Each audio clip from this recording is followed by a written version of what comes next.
Spring 918. Dunnota. Must I get up so early? It wasn't a question, and Osrith stood, arms folded, beside her son's bed. The son had been up an hour and so had she. Prizing young Finan from the comfort of his bed was challenging. If I can, you can, she told him, and instead of chiding him as a spoiled child as she was about to, Osrith said, don't you want to show Constantine how much you have learned?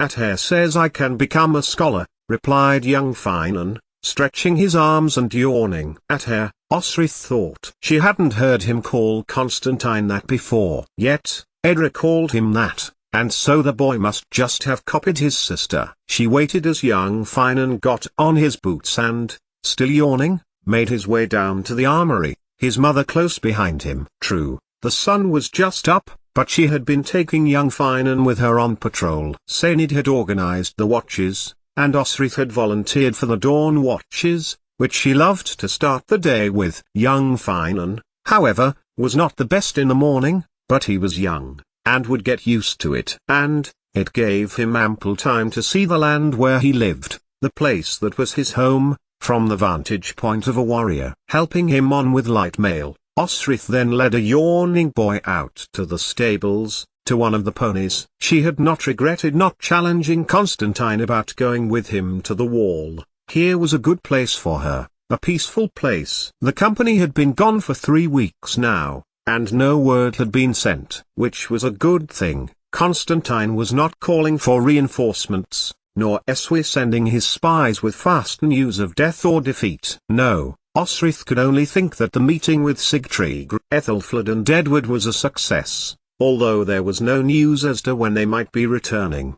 Come on, called Osrith, as they trotted towards the western gate. We are patrolling the forest valley today. She nodded to Tearleach, one of the guards, who nodded to Osrith as he opened the gate. Have you been there? Osrith asked. She liked spending time with young Finan. Time away had meant she had missed so much of his growing up, and though he would be 8 that year, he had done so much when she hadn't been around to see it. We swam there, Sellark and Edra and I, young Finan told his mother as they got to a small loch filled by the Forth River as it came from the Central Highlands and occupied a wide inland bay. Edra did not want to go in, but she helped me to swim. Sellark was a strong swimmer, he added. He showed me how. And can you swim now? Osrith asked her son, a sudden nervousness in her stomach when she thought of Ildub, drowning in a lake much the same as that one. It was no wonder Edra, who doted on Ildub as she grew up, was nervous about the water. I can, he told her, and Osrith said, as they travelled down the shallow slope to the water's edge. Show me. Young Finan did not need to be asked twice. Tying up his pony next to Osrith's, he stripped down to his underbreeches and shirt. Osrith did likewise, putting Bue within easy reach, for she did not plan to go very far. He was a good swimmer, Osrith thought, as they got out, having spent only a few minutes in the water. It was still cold, and the morning was not late enough to catch the day's heat from the sun. You swim excellently, Osrith told him, as they used the horses under saddle blankets to get warm, and she watched as young Finan beamed at his mother. They were soon dressed and underway, taking the path to the right, through more densely packed trees that seemed to remove some of the day's growing light. What? Osrith thought, as she heard 2 thuds behind her. Young Finan turned too when his mother twisted her neck to see who was there, before encouraging her horse on. You ride better than I did at your age, Osrith complimented him. I didn't ride a horse until I was 12, or 13, and I had to be shown. And even then, I fell off so many times. Young Finan began to laugh, at the thought of his mother falling off her horse many times, but after a few minutes she quickened her horse again, holding up a hand to discourage his laughter. What? This time it was young Finan who said the word, and he looked about him as Osrith rode out of the trees quickly and into a clearing. She moved her horse back the other way and then saw the outlines of 2 shapes, 2 people-like shapes. Good, Osrith thought, her instincts had not flown from her. And within seconds, she was down by her horse, Bue up and in front of her, steadying her horse with her other gloved hand. Come at me, you bastards, Osrith thought, and, As she thought it, one man came stumbling out of the trees, ragged, and with a poorly cared for sword out in front of him. He lunged at Osrith, saying nothing of his intentions. They were clear enough. Behind her, the pony let out a startled whinny, and young Finan leaned back on her, unsure of what else to do. He watched as his mother parried the sword from his hand, and lunged at him with buée, cutting him on the arm, which made the man stumble back with a hoarse yell. "Stop, and I will be lenient," Osrith said in Gaelish. Then, she saw the Thor's hammer, and repeated it in Danish. But the man only looked at her with malevolent eyes and tried to raise his sword again. Osrith was too quick for him, and with the lunge that was aimed to her torso, dodged to the left and plunged her blade into the man's stomach. He fell back, reeling from the shock of the blow, staring at Osrith with his wide eyes. "Ragnall is coming," the man said in Norse, but it was too late for him. Not for Osrith, however, for she had seen the other figure stalking towards her. She skipped backwards, lest a hand from the dying man might try to grip her ankles. "Ragnall," Osrith declared, mockingly, though in truth she did feel unnerved. She would much have preferred Domhnall to be by her side, rather than young Finan. But he had to learn sometime, she supposed. It was no tea party to be a warrior, especially a guard. They had one of the hardest jobs of all with little thanks. She watched as the man tried to stalk her on the spot, weaving this way and that. She brightened, knowing now he must be the second of the two and there were no more. If there were more warriors he would have just staked her out, and waited for reinforcements. As it was, this man felt he had no choice but to go for her, even though he seemed as weak and pitiful specimen as the first poor unfortunate Norseman who lay dead at her feet. She got the impression both were either lost, or outcast in some way. Both seemed ravenous and had that thin, starved look of a person who had not seen food for a while. "Perhaps you don't need to fight me," Osrith told him. "You saw what happened to your friend here." "No friend of mine," the Norseman told her, glancing disdainfully at the man dead on the floor. "Why don't you come back to the fortress with me? I can give you food." At once, the man looked interested, as if the idea of food was restoring his health. But then he gave Osrith a very scared, very empty look. "I am no traitor," he told Osrith, "even if we are outcasts." So, Osrith thought, that was it. Was it? "Outcasts of Ragnall's men?" Osrith asked. "Did you fight at Seaster, at Eadspirig, at Eofuik?" At the names, the man seemed to brighten. "Then you must have been brave," Osrith added. "So, tell me, where is Ragnall?" And at the name, the man stiffened, as if the Norse leader was standing right by him. "He has invaded Strathclyde," the man told her, eyes sparkling with a wickedness in the telling. "And he is on the march to Pitland." "Here," he emphasized, grinning a leering grin to Osrith. She felt her heart quicken as she thought of the fortress, with a very low level of guards surrounding it. They could defend it, yes, they had food, and could make the castle withstand a siege. But the thought of doing this without the Mormers, without Eswi, without Domhnall or Constantine, even, was alarming. She would have liked to turn away, race with the news back to Senedd, discuss with him and the other two guard captains a strategy. But, the man still faced her. "I don't believe you," she bluffed, gripping buée for show. "I believe you are spies come to spread lies. There are no Norse heading west. You just want to make trouble." But Osrith did not finish, for the Norseman was bearing down in the space between Osrith and young Finan.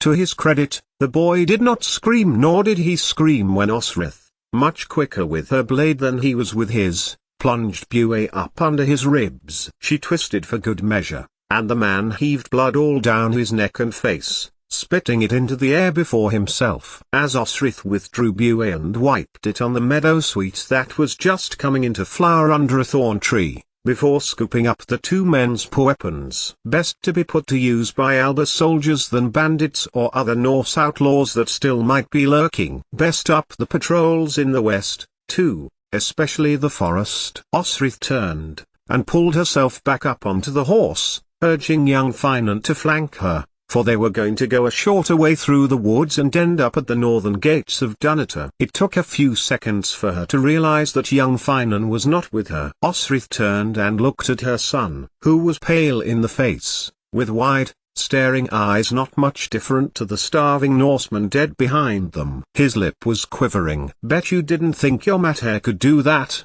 she told him. Young Finan made a shake of his head, glanced at the dead men, and back to Osrith. He had a lot to learn, Osrith thought to herself, if this was a shock to him. But then, she thought, how old does a boy have to be to learn warcraft? She remembered the sons of the Mormers. Were they the same age? "Come on," Osrith said, kindly. "Let's get back to Senid, you'll feel better after a cup of hot milk." Young Finan nodded, and rode next to his mother. He listened when she went off into one of her stories, although this time it was one he had not heard before. Did I tell you the time I fought against the Norse and rescued King Constantine? He wasn't the king then, of course.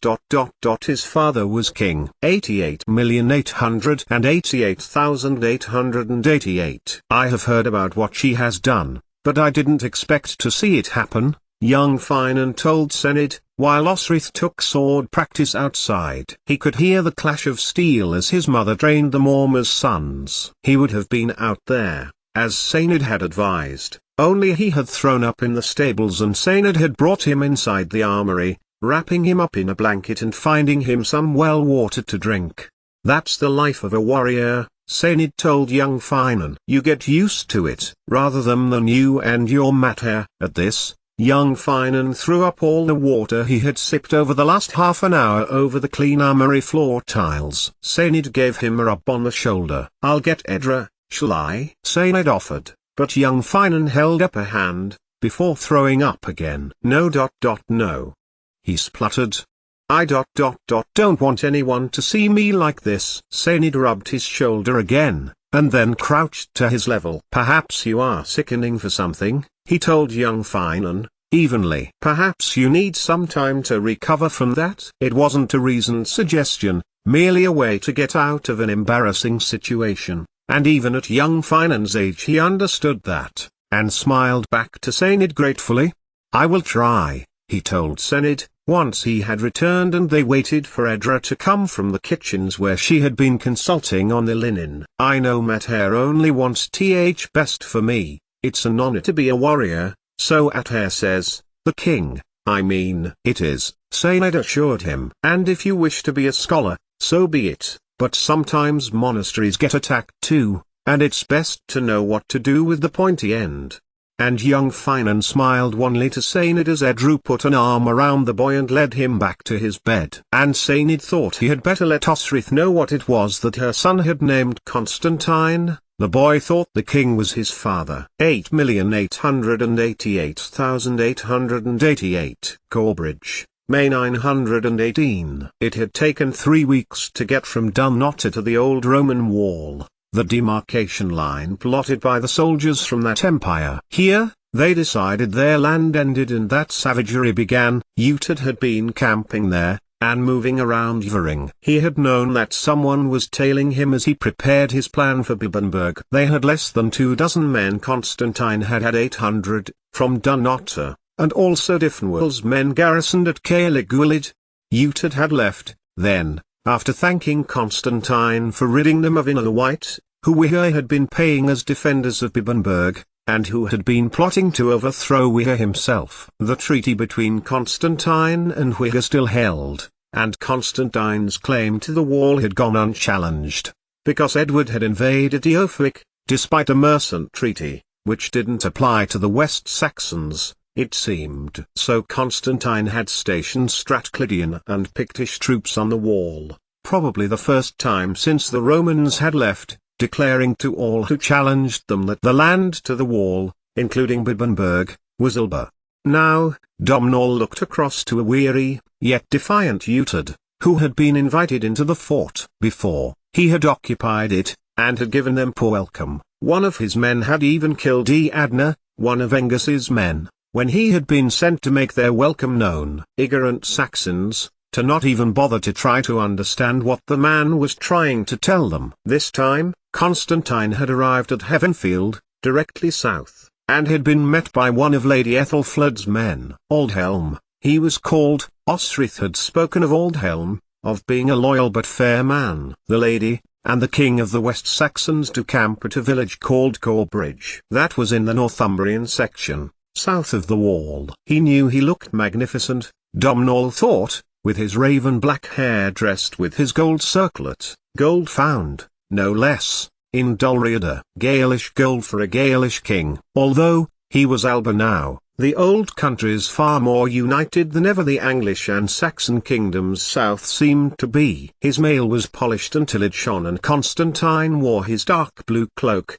Domhnall's, once his father's and their grandfather's. Where it had come from, no one knew, but it was of the softest fabric and rarely collected dust and dirt. By far the most valuable thing Constantine had chosen to wear for the meeting was the gold chain at his neck from which a bright gold cross hung. This had been made at Doia by the monks at the monastery there at about the time of St. Comsil. It was said to have been given to King Bredy of the Picts as a token of acknowledgement of their faith. In fact, it had done Bredy so well, he had managed to kill the last of the kin of King Oswald, his nephew Ecgfrith, at Nictonsmere, and blessed the water at the mere with the gold of his chain.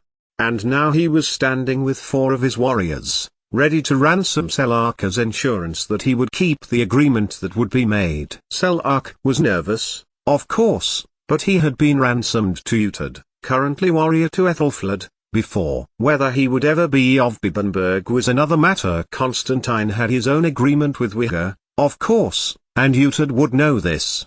Beside Constantine were his Mormers, Duunst and Felim, Engus a little to the left, Eswi, his spymaster to Domhnall's right. Beside him, Selark, and his nephew, Domhnall's son, Malcolm. Come, Constantine suggested, gesturing to one of the mile forts on the wall. A neutral place in that it bisected both the land that would be Alba and Northumbria. And they assembled inside the fortress, lit with torches that Constantine had had his men light earlier. So, you believe the land to the north of here is yours? Uhtred asked, bluntly. 2 mornings ago, Constantine replied, ignoring the demand in Uhtred's statement to reassert this fact. My men cleared Norsemen, Danes, from Bibbenberg's perimeter. I believe he was sent by you. I know of no Norsemen or Danes sent by me, Uhtred told him. Aldhelm took a few steps towards Eswi. Though they were representing opposite sides, they exchanged a look that said, typical. It was Constantine owning the fort, however, and he paced slowly, cat-like, amongst the nobles and told Uhtred, your cousin wouldn't let them in. He knew they would never leave. Were they Ragnall's men, hoping to secure Northumbria from the northeast? Uhtred said nothing for a second, then, with a mock bow said, thank you, Lord King, for clearing the way for me. For doing your work, Constantine replied, smiling broadly. More men have replaced the Northmen men, my men. He looked pleased with himself, Domhnall thought, as so he should. His cousin, king of the 3 kingdoms, now called Alba, crowned and recognized by 3 peoples, was well on the way to securing the land to the wall and subsuming what was once Bernicia. So, it is peace you seek? Uhtred asked, and Domhnall thought that the man looked fairly agitated. What was it, he thought. Did guilt sit on his shoulders after all? It is, nodded Constantine. With 700 or 800 men, Uhtred commentated, striding past Constantine, and looking at the wall torches freshly lit. Constantine did not command to the wall yet. He did not keep a garrison. More, Constantine told him. More than a match for the 200 or so at Dunham, led by your latest wife, I believe. At this, Uhtred broke into a play-acted smile, and folded his arms. I have men at Dunham, he told Constantine. More than a match for the handful of mercenaries on the border. And here Constantine nodded to Aldhelm, and West Saxons, all of you are a long way from home. Whereas you, good king, have sent my sister to defend Bibbenberg. It was here that was the start of the enmity between them that day, Domhnall thought, as he watched his cousin debate with Uhtred the Daneslayer. It was then when his own anger, which he thought he had under control, rippled to the surface of his mind. This man had harmed his sister, on purpose, for a grudge, for a truth which was not, and Constantine knew it. "I am here to discuss peace," Constantine told him, then looked to Aldhelm. "You speak for the Lady of the Mercens, Lord Aldhelm?" "I do," Aldhelm agreed. "And Hereward for King Edward, for the West Saxons?" He nodded to a large, rangy man dressed in the polished armor bearing Edward's crest. "And I am obliged to point out that Sigtrygg's peace is with Mercia, not Wessex." "Yet, West Saxons now occupy Eothwick," noted Constantine. "Tell me, Lord Aldhelm, how does King Sigtrygg of Northumbria respond to a foreign king invading his borders?" At this, Uhtred rounded on Constantine, forwarding the question off the table. It was well known that he was displeased, Domhnall thought, but it was Uhtred who changed the subject. He glanced at Domhnall's banner, the red right hand of Ulster. "You say the wall is your natural border," he told Constantine. To give him his credit, his cousin's face was impassive, uninterpretable, and he gave no hint of weakness. But it was true that there was a wall, a boundary stretching from the Clyde to the Forth. "A ditch, which failed," Constantine replied. "I say, this should be the frontier," Uhtred challenged him. "Then the Anglo and Saxon races would no more be subjected to raids by the Picts, by the Rus, and Cumbraland can take back and Bernicia can take back to the Forth." No ripple, no concern on Constantine's face, Domhnall thought. He had learned well from Domhnall in the end, and from his own mother, Malmuir. "Northumbria should look to its southern borders, Lord Uhtred," Constantine told him. "The king of the West Saxons does not rule in Northumbria." Domhnall felt his hand go to his hip. He sensed a figure lingering by the door. He blinked, but the figure was still there. Listening, it seemed. "He will," Uhtred told him, and Domhnall could sense Constantine's manner was irking Osrith's brother somewhat. So he wasn't surprised when Constantine continued like that. "Bibbenberg is north of the wall," Constantine pointed out. And there was a scrape of steel, though Uhtred had not withdrawn his blade. He was tense, Domhnall considered, more tense than the usual bad words ought to elicit. "Bibbenberg is mine," Uhtred declared, losing his temper at last. "No," Constantine replied, coolly, and he continued to walk slowly in a wide arc in front of Osrith's elder brother.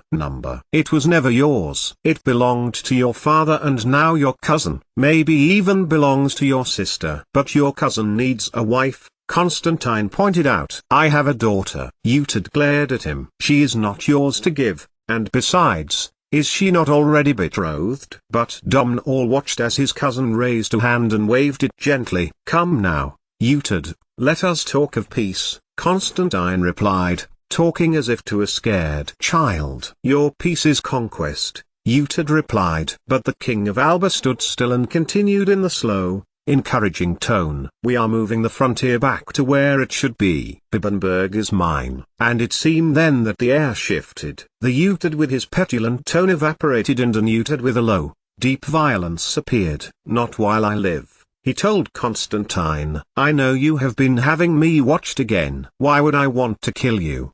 asked Constantine, lightly. But eyes quicker than Domhnall's had seen the movement and blades were withdrawn by Angus's guards. He had stepped beside Uhtred. A crackling from a wall torch was the only sound for a moment as the man spoke. "Because you fear him." Constantine stood still, silent, just his mouth turned into a soft smile. "I know of you, fine you I can chop of the Allied," Constantine replied. "Husband to poor Gormelith, brother to dead Conall, torturer of a poor unfortunate child and robber of her blade. Gin to me as the you I kneel." He gestured to Domhnall, as the Pitlanders, and then to Angus and Phelim and, nodding to Eswi, Strathclyde, Dulriata. If Finan was expecting a rebuke of some sort for his past, Domhnall considered, he wasn't expecting that. There was a faint grimace, too, on Constantine's face, which hardened, as did his voice. "This fort is now my property, are all the lands north of it. You have until sundown to leave. You will go south from here." He turned to Aldhelm. "The king of Wessex has betrayed Mercia, betrayed the alliance your country had for Eofoic. Tell your lady that while she believes Hywel of the Cymric has an alliance with her, I have evidence Hywel is supporting Ragnall to destabilize Northumbria. That was news to everyone, Domhnall thought, including himself. Did we know this? Osrith had told him on several occasions he never wanted to hold rule in Northumbria. Could he be persuaded through Waldhere, the Whigger's man who came to Constantine with news, to leave Bibbenberg in her care? With Alba support, his fortress would be protected, and he could go off to sea with his men, while Osrith acted as caretaker, as steward. But then Constantine did something else that was as surprising as anything else. Summoning Eswi, he called over his son. Prince Selark, who had said nothing throughout all of this, stood, equally impassively, beside his father. He was to be a hostage again in recognition of a treaty which meant all factions, no matter who, would treat Ragnall as the enemy, and join to dispark him and his army. Did it hurt, being called what you are? Domhnall in Gaelish, who had been in the mood for a fight, was disappointed when he was asked, with the other noble guards, to escort the guests to the Northumbrian side of the wall. Uhtred was talking to Aldhelm, and his men were finding the horses. Finan, it seemed, was not expecting to be asked that, and turned, face fixed, to the exiled Uyneel prince. Domhnall stalked a few steps towards Uhtred's dearest friend and stood in front of him. No insults had been exchanged, but he himself had been stewing on a few. Just tell me, did you even love her? He continued, ignoring the men of Constantine's behind him, and the almost instant appearance of Sihtric and Osrith in the vicinity of Finan. I do love her, Finan told him. Osrith, she, Ethne, Domhnall emphasized. My sister. I understand that she spent the last years of her life with you. It was only then that he realized how deeply he did care about the matter. Finan stopped in the process of withdrawing his sword. I did love her, he told Domhnall. And what about Gormlaith? Domhnall's voice took on a hard tone. Finan said nothing. So your record with women grows worse. He folded his arms, ignoring the swords out and pointing in his direction. Osrith will be away from you, at least, now, which is one thing. And Domhnall turned, as if pretending to leave. He saw Finan's eyes widen, and turned back, half a smirk on his face. She is to be married. He left the sentence for a good few seconds, before adding, did you not know, bastard Alaid? Prince Domhnall called Eswi, warningly in Gaelish. You are needed. But Domhnall's attention was well and truly on Finan, and his on Domhnall. Which man? Finan asked, anger cutting through his mood like acid. Tell me now, you touched Nailch, or I will skewer you here and now. Domhnall continued to smirk. I spend a great deal with her, Domhnall went on. And, yourself? Finan interjected, with disbelief in his voice. Sainid, Constantine's cousin. Which man is Sainid? Finan asked, ranging the men behind Domhnall with his eyes. But Domhnall shook his head. I should have found you and killed you, after what you did to Gormlaith, he told Finan, now withdrawing his own sword. She was King Dyfnwal's sister. He glanced over his shoulder. More than half of Constantine's men are Strathclydians, he added. Which meant that, of the 1,000 or so swords the king of Alba had to call on, 500 or so had a grudge on behalf of the king for his exiled sister. Reckon you should, Finan told him, dismissively, for slavery was worse than death. Domhnall backed away, sword still aloft. I will look for you on the battlefield. I will be waiting, Finan called back, his own sword raised to chest level. And I will carve your black heart from your chest, you lump of goose shit. Finan, come on, called Sihtric, who was now to his left and hanging on to his comrade's arm lest he begin a fight there and then. Not before I've broken your legs and arms, ye shrivel-cocked weasel. Domhnall spat back, the Alba men's murmurings behind him growing a little louder. He watched as he stalked away with Sihtric, and then turned. But then looked back when he heard Finan should. Ailch. Finan shouted in Gaelish, a grin on his face. She calls me Finan more. And the good reason for that. What was that about? Uhtred asked, as Finan trod towards his horse. He raised his eyes to his friend and gave him a terse look. An old score, Finan told him, which is not settled, he added, shrugging his shoulders. And nor will it be until he is dead in the mud. I know it, Utad told him, a few moments later, as Utad's men, along with Aldhelm, headed southeast towards Edward's and Ethelflaed's camp. We know one thing, he's desperate for Bibbenberg. Not as desperate as you, Finan thought. And then touched his chest. He would read the letter later. The letter given to him by the man who he recognized as a spy he had seen in Islesbury, years before. She would meet him, he had confided, when he slipped the letter into Finan's hand as they had left at Street Cuthbert's Cove.